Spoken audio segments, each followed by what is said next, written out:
Prince Alexander walked through the cold stone hallways of Westmore Palace. His footsteps echoed in the empty corridor. It was past midnight, and everyone was sleeping, but the young prince could not sleep. His mind was too busy with worries about tomorrow's ceremony. Tomorrow, he would officially become the next king. His father, King Edmund, was very sick. The doctors said he had only weeks to live. Alexander felt heavy in his heart. He was only 28 years old. He did not feel ready to rule an entire kingdom. The prince walked to his favorite place in the palace, the old library tower. Not many people went there anymore. The books were old and dusty, but Alexander loved quiet. He loved the smell of old pages. It helped him think clearly. As he climbed the narrow stairs, he noticed something strange. The door to the tower was slightly open. Alexander always closed it when he left. His heart beat faster. Was someone inside? He pushed the door open slowly. The moonlight came through the tall windows. Everything looked normal. The old chairs were in their places. The books were still on the shelves. Alexander relaxed a little. Maybe he forgot to close the door last time. He walked to his favorite chair by the window. That is when he saw it. A small brown notebook was lying on the floor. It looked like it fell from somewhere. Alexander picked it up carefully. The leather cover was worn and old. There was no name on it. He opened the first page. The handwriting was neat but hurried. At the top it said, "Private Journal of Thomas Gray, Royal Guard. If found, please burn immediately." Alexander's hands shook a little. Thomas Gray was one of the oldest guards in the palace. He had worked there for 40 years. He was loyal and quiet. Everyone trusted him. Why would his journal need to be burned? The prince knew he should not read it. It was private, but something inside him whispered to look. Just one page. Just to know why it needed to be destroyed. He turned to the next page. The date was from 28 years ago, the same year Alexander was born. His breath caught in his throat as he read the first line. "Tonight, I witnessed something that will haunt me forever. The queen gave birth to twins, not one son. But only one baby will be announced in the kingdom." Alexander's world stopped. Twins? He had a twin? That was impossible. His mother, Queen Isabella, died when he was very young. His father never mentioned a twin. Never. Not once in 28 years. His hands trembled as he read more. The second baby, a boy with a small birthmark on his left shoulder, was taken away by the king's most trusted advisor, Lord Hawthorne. I heard the king say the kingdom could only have one heir. He said it was too dangerous to have two princes. Someone might try to divide the kingdom. Alexander touched his left shoulder without thinking. He had a birthmark there, a small one shaped like a crescent moon. His father always said it made him special. It was a sign from the stars. But now, a terrible thought entered his mind. What if he was the second son? What if he was the one who was supposed to be taken away? What if his twin was living somewhere, not knowing he was a prince? He read further. Lord Hawthorne returned after 3 hours.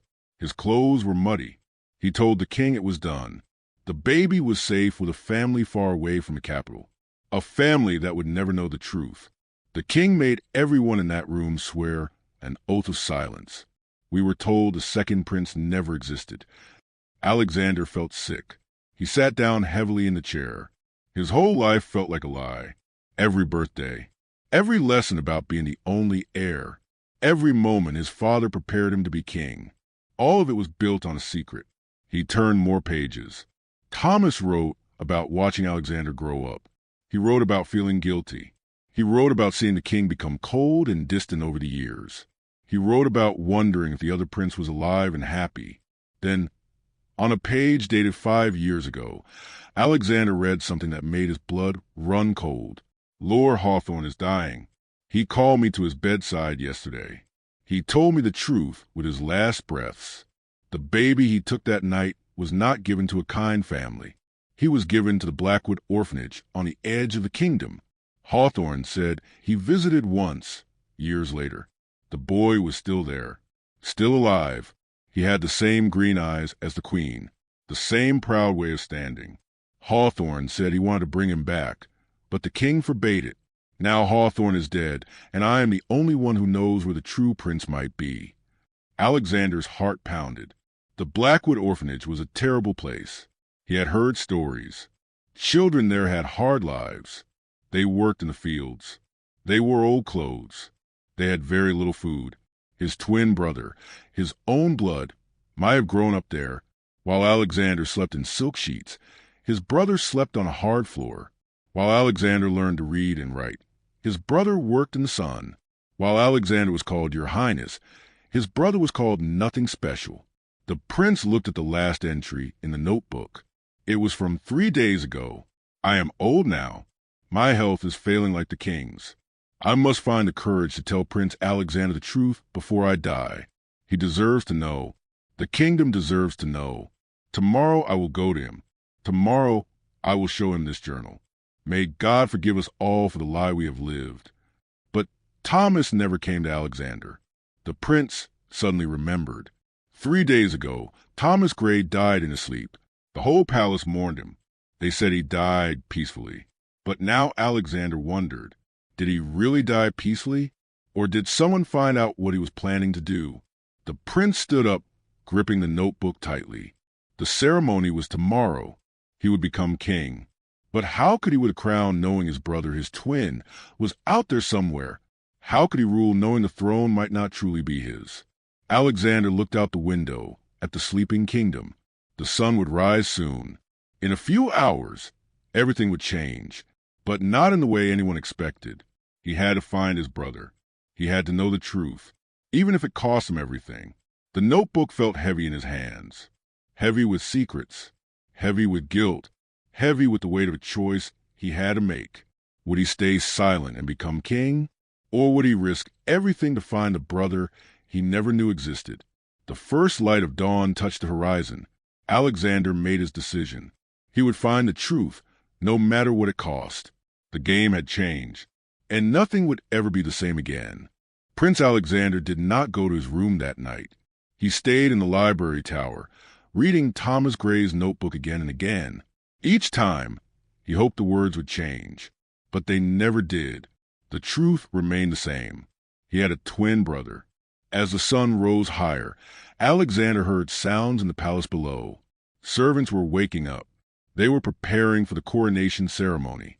In just 6 hours, he would stand before thousands of people and accept the crown. But first, he needed to do something. He needed to find someone he could trust. Alexander thought carefully. Who in the palace would help him? Most people only cared about following the king's orders. They would tell his father everything. But there was one person who always told him the truth. Margaret. She was a head servant in the palace. She had worked there for 35 years. She knew Alexander since he was a baby. She was kind but strict. She never lied to him, even when the truth was hard to hear. Alexander left the library tower and went to Margaret's small room near the kitchen. He knocked softly on the door. "Who is there at this early hour?" Margaret's voice came from inside. "It is me, Alexander. I need to speak with you. Please." The door opened quickly. Margaret's face showed worry. She was a woman of 55 with gray hair and sharp blue eyes. She looked at the prince with concern. "Your Highness, what is wrong? You look terrible. Have you slept at all?" Alexander stepped inside and closed the door. He handed her the notebook without saying a word. Margaret took it with shaking hands. She looked at the cover, and her face went pale. "This is Thomas's journal. Where did you find this?" "In the library tower." "Margaret, please read it. I need to know if it is true." Margaret sat down slowly. She opened the notebook and began to read. Alexander watched her face change. First confusion, then shock, then sadness. Tears filled her eyes. "You knew," Alexander said quietly. "You were there that night, were you not?" Margaret closed the journal and looked up at him. Tears ran down her cheeks. "Yes, I was there. I helped the midwife during the birth. I held both babies in my arms." Alexander felt his legs go weak. Hearing it from Margaret made it real. It was not just words in a notebook anymore. It was truth. "Why did no one tell me?" His voice broke. "Why did everyone lied to me for 28 years. Margaret stood and took his hands. The king ordered it. He said the kingdom needed one strong heir, not two princes who might fight for power. He was afraid of civil war, afraid of what happened in the old kingdoms when brothers fought for throne. But he had no right. Alexander pulled his hands away. That was my brother. He had no right to take him from me. I know, Margaret whispered. I have carried this guilt every day of my life. Every time I looked at you, I thought of the other boy, the one growing up without a family, without love, without knowing who he truly was. Alexander paced the small room. His mind was racing. Thomas wrote that my brother was sent to Blackwood Orphanage. Is he still there? Margaret shook her head. I do not know. Children leave orphanages when they turn 18. That was 10 years ago. He could be anywhere now. Then I must go to the orphanage. I must find records. Something that will tell me where he went. Alexander, Margaret said firmly, the coronation is in 6 hours. The entire kingdom is waiting. Your father is dying. You cannot just leave. I cannot just stay. Alexander's voice rose. How can I become king, knowing my brother should have the same right? How can I stand before our people and swear to be fair, and just when my entire life is built on injustice?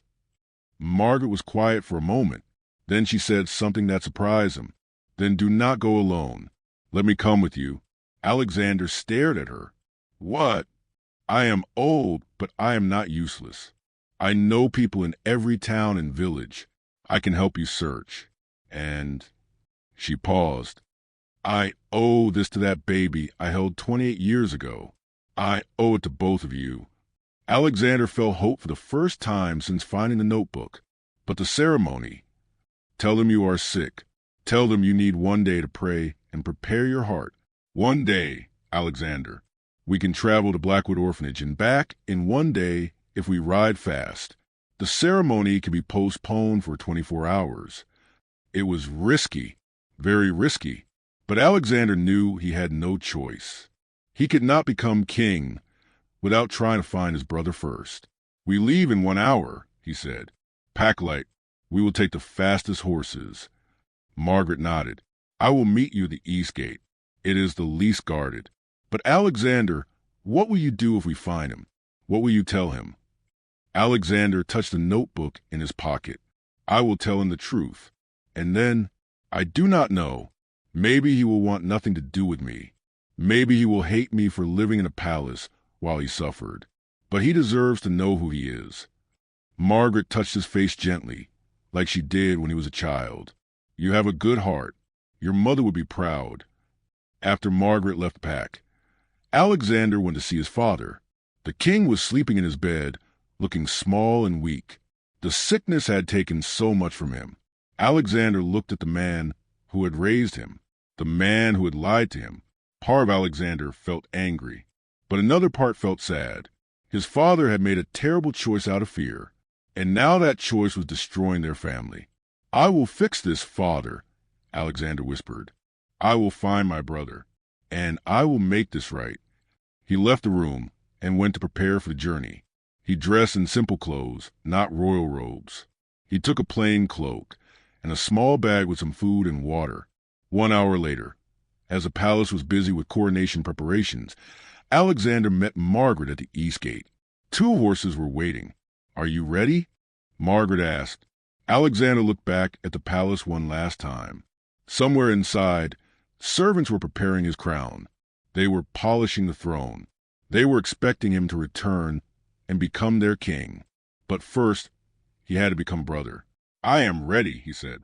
They rode through the gate as the morning sun climbed higher in the sky. Behind them, the palace grew smaller. Ahead of them, the road stretched toward Blackwood Orphanage, toward answers, toward truth, toward a brother Alexander had never known. The journey had begun, and there was no turning back now. The road to Blackwood Orphanage was long and rough. Alexander and Margaret rode their horses for many hours. They passed through small villages and thick forests. The prince had never traveled so far from the palace without guards and servants. Everything felt different out here. The air smelled like dirt and grass, not perfume and flowers. The people they passed wore simple clothes and looked at them without bowing. No one knew he was a prince. For the first time in his life, Alexander felt invisible. "We should reach Blackwood by sunset," Margaret said as they stopped to rest the horses near a small stream. "It is at the edge of the kingdom, in the gray hills." Alexander drank cold water from the stream.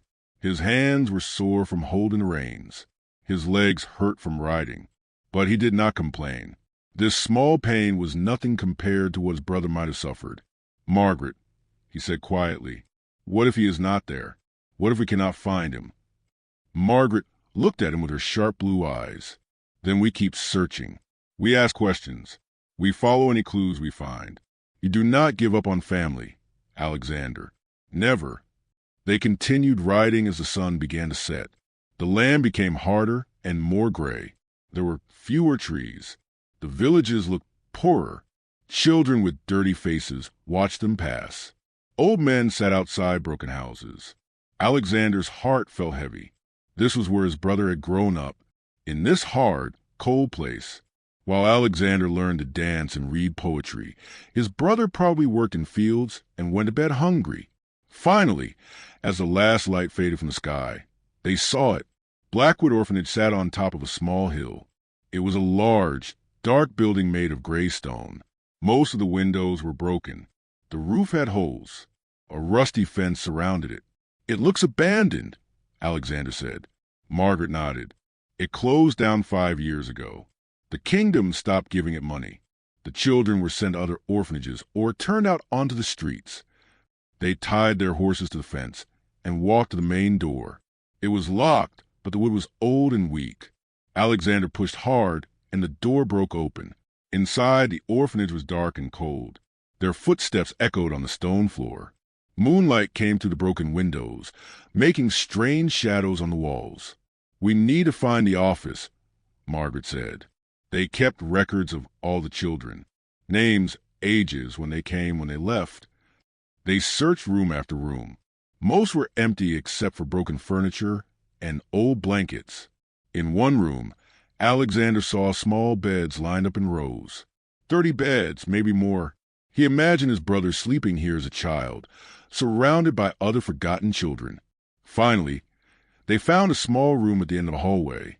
Inside was an old desk covered in dust. Behind the desk were shelves with boxes and papers. Margaret lit a candle she had brought. The light showed years of records stacked everywhere. "We are looking for children who arrived 28 years ago. Baby boys." They worked for hours, reading through old, yellowed papers. Many were hard to read. Some were damaged by water or mice. Alexander's eyes hurt from the dim light, but he did not stop. "Here," Margaret suddenly said. "Look at this." She held up a paper. At the top it said, "New arrivals, May 1997. That was the month Alexander was born.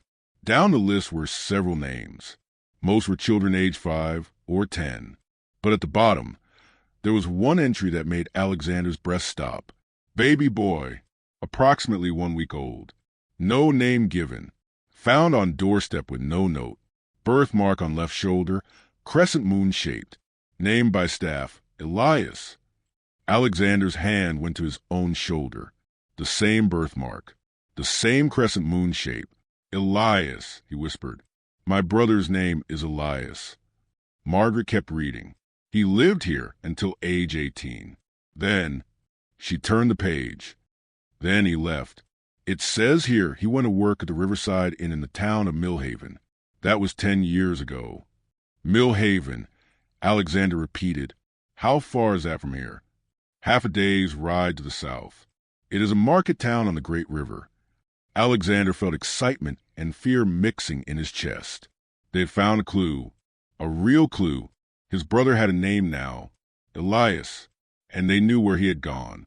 But 10 years was a long time. Would Elias still be in Millhaven? Would he still be working at the inn? Or had he moved somewhere else? Margaret folded the paper carefully and put it in her bag. "We should rest here for the night. The horses are tired. We are tired. In the morning, we ride to Millhaven." They found a room that was less damaged than the others and made a small fire. Alexander could not eat much. His mind was too full of thoughts. What will I say to him? Alexander asked as they sat by the fire, how do I tell him that I am his brother, that he should have been a prince? Margaret poked the fire with a stick. You tell him the truth, simply and honestly. But Alexander, you must prepare yourself. He may not believe you. He may be angry. He may want nothing to do with the palace or the crown. I know, Alexander said, but he deserves the choice. He deserves to know. They fell asleep listening to the wind blow through the broken windows. Alexander dreamed of a boy who looked just like him, but with harder eyes and rougher hands. In the dream, the boy turned away from him and walked into darkness. Alexander woke with the sunrise. His body was stiff from sleeping on the hard floor, but his mind was clear. Today, they would ride to Millhaven. Today, he might finally meet his brother. They left the orphanage as the first light touched the gray hills. The building looked even sadder in the daylight. Alexander looked back at it one last time before they rode away. Thank you for keeping him alive, he whispered to the old building. Even if you could not give him love, you gave him life. The road to Millhaven wound through farmland and meadows. As they traveled, Margaret told Alexander what to expect. Millhaven is a busy town. Many travelers stop at the Riverside Inn. If Elias is still there, he will be a working man now, 28 years old, like you, but his life has been very different. I know, Alexander said. I hope he will give me a chance to explain.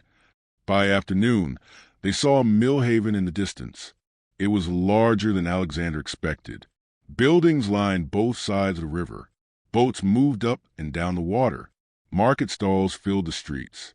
And somewhere in this town was Elias, the brother Alexander had never known, the other prince, the missing half of his heart.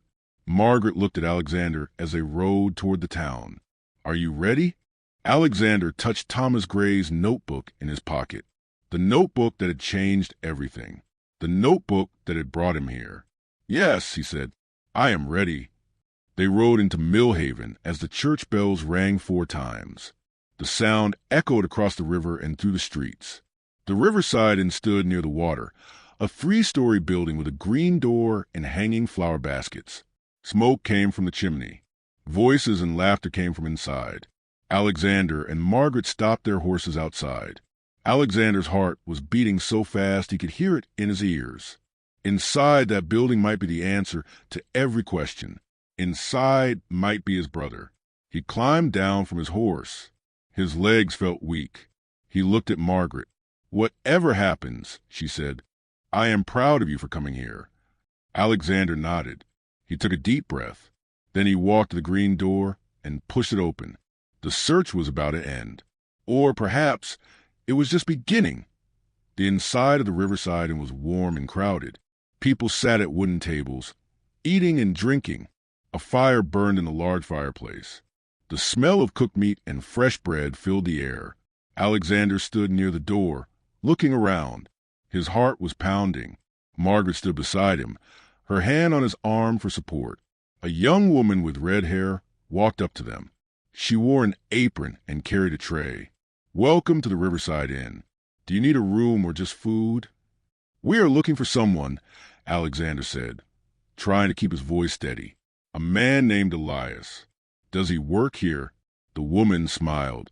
Elias? Yes, he works here. He is in the kitchen right now. Is he expecting you? Alexander's throat felt dry. No, but it is very important that I speak with him. The woman looked at them curiously.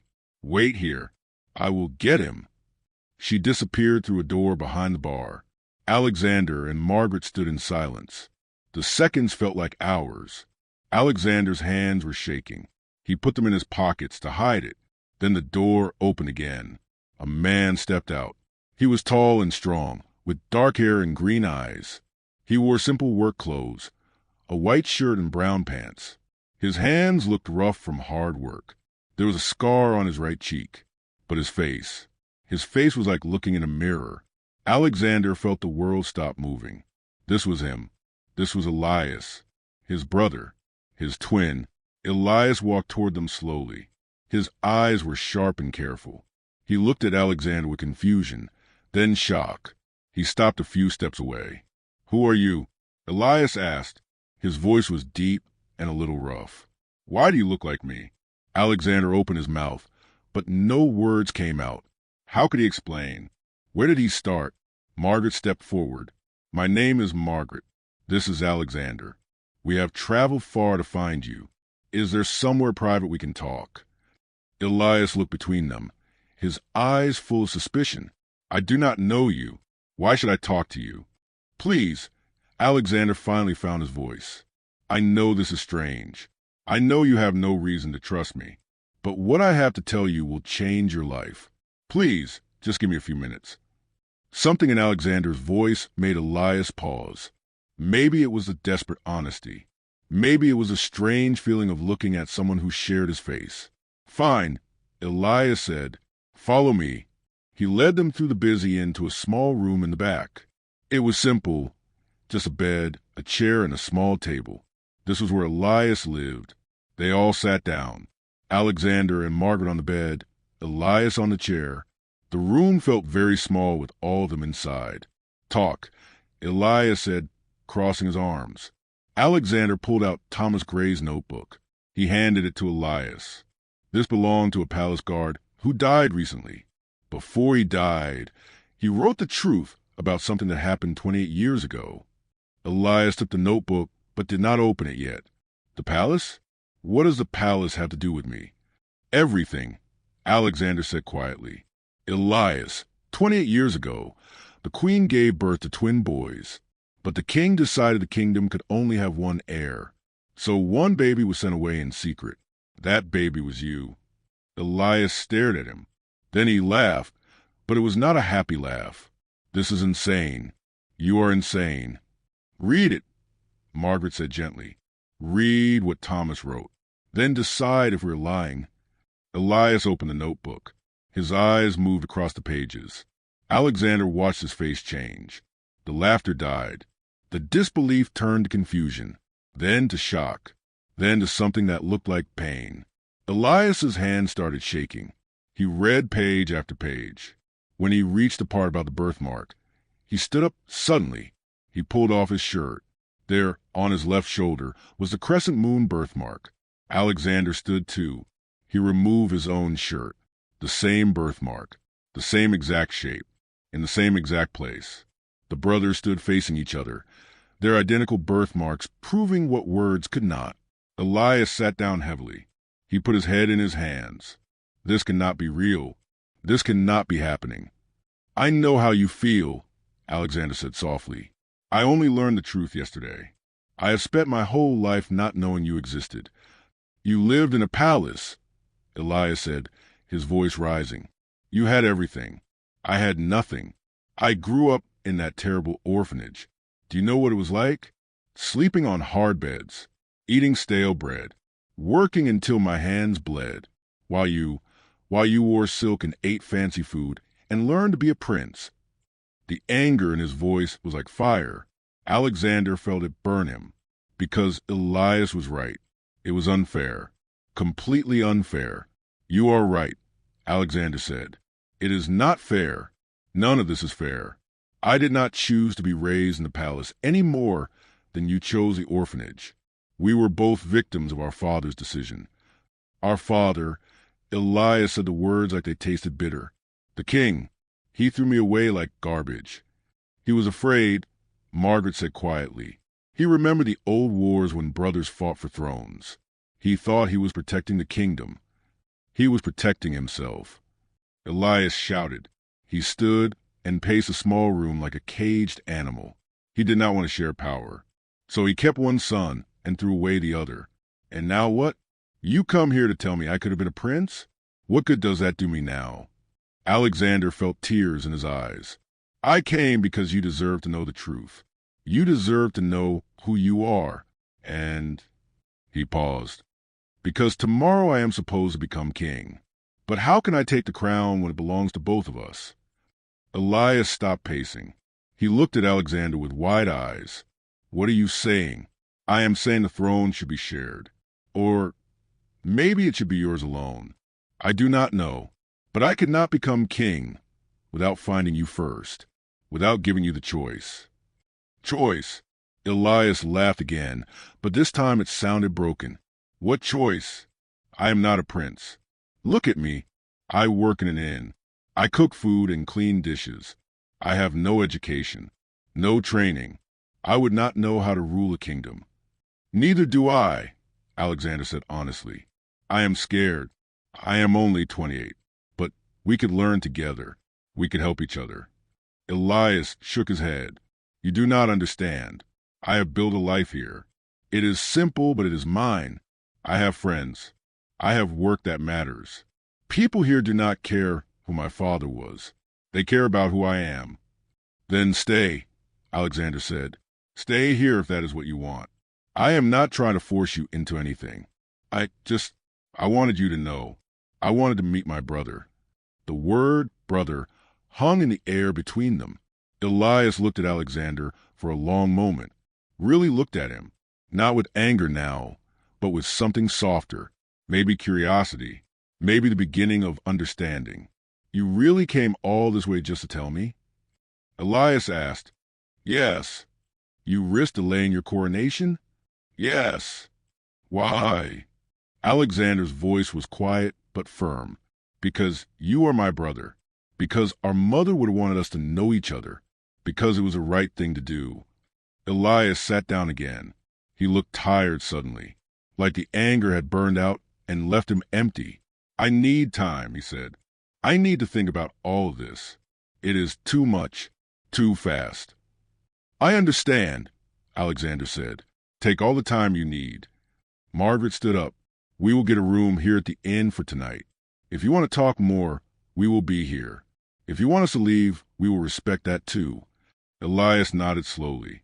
He looked at the notebook still in his hands. Can I keep this? I want to read it all. It is yours, Alexander said. It is your story as much as mine. They left Elias alone in his room. As they walked back through the inn, Alexander felt strange. Not happy, not sad, something in between. He had found his brother. But finding him and knowing him were two different things. Elias was a stranger who looked exactly like him, but had lived a completely different life. That night, Alexander barely slept in his room at the inn. He kept thinking about Elias, about what he must be feeling, about whether he would ever forgive the family that abandoned him. As the moon moved across the sky, Alexander wondered if he had done the right thing. Had he helped Elias by telling him the truth? Or had he only caused him pain? Tomorrow would bring answers. Or maybe just more questions. But at least now, they were facing those questions together. Morning came slowly to the riverside inn. Alexander woke to the sound of birds singing outside his window. For a moment, he forgot where he was. Then everything came rushing back. Elias, his brother, the truth. He got dressed quickly and went downstairs. Margaret was already sitting at a table, drinking tea. Did you sleep? She asked. Not much, Alexander admitted. What about Elias? Have you seen him? Margaret shook her head. Not yet, but it is still early. They waited, the inn filled with people eating breakfast. Travelers came and went, but there was no sign of Elias. An hour passed. Then, too, Alexander's worry grew. What if Elias had left during the night? What if he had run away to avoid them? Then, finally, the kitchen door opened. Elias stepped out. He looked tired, like he had not slept either, but his eyes were calmer than yesterday, less angry. He walked to their table and sat down. For a moment, no one spoke. I read the whole notebook last night, Elias said quietly, 3 times. I kept hoping it would say something different, but it never did. I am sorry, Alexander said. Stop apologizing, Elias said, but his voice was not harsh. You did not do this. Our father did, and he is dying now, so I cannot even confront him about it. Margaret poured tea for Elias. He took it gratefully and drank. I have been thinking all night, Elias continued, about what you said, about the throne, about choices. He looked directly at Alexander. I do not want to be king. Alexander felt surprise and relief at the same time. "You are sure?" "Very sure," Elias said. "I am not made for palace life. I do not want servants or crowds or people watching my every move. This life, working with my hands, living simply, this is who I am. The orphanage made me this person. I cannot change that now, and I do not want to." "I understand," Alexander said softly. "But," Elias continued, and there was something different in his voice now. "I do want one thing." "Anything," Alexander said. "Name it." Elias looked at him seriously. "I want you to be a good king, not like our father. I want you to remember that there are people like me in this kingdom. People who grew up with nothing. People who work hard just to survive. People who are forgotten." His eyes were intense. "Promise me you will not forget us." Alexander felt the weight of those words. This was Elias's gift to him. Not anger, not demands, but a responsibility, a purpose. "I promise," Alexander said, and he meant it with his whole heart. "I will remember. I will make laws that help orphans. I will make sure children like us never have to grow up alone and afraid. I will be the king our mother would have wanted me to be." Elias nodded slowly. "Then you have my blessing. Take the throne. Rule well. Will you come to the palace?" Alexander asked hopefully. "Just a visit? You are still my brother. I want to know you." Elias smiled for the first time. It was a small smile, but it was real. "Maybe, someday, when I am ready. But not yet. I need time to understand all of this. Time to figure out what it means to be a prince's brother." "I can wait," Alexander said. "I will wait as long as you need." Margaret wiped tears from her eyes. "You are both good men. Better than your father. Better than he deserved." They spent the rest of the morning talking. Not about kingdoms or thrones. Just talking like brothers. Elias told stories about growing up in the orphanage, about the other children, about the kind cook who sometimes gave them extra bread, about learning to work hard and never give up. Alexander told stories about the palace, but not the fancy parts. He told about feeling lonely in big empty rooms, about having no real friends, about the pressure of knowing everyone was watching him. They discovered they had similar laughs, similar ways of thinking. When they both reached for the salt at the same time, they looked at each other and smiled. Twin brothers raised apart, but still connected by invisible threads.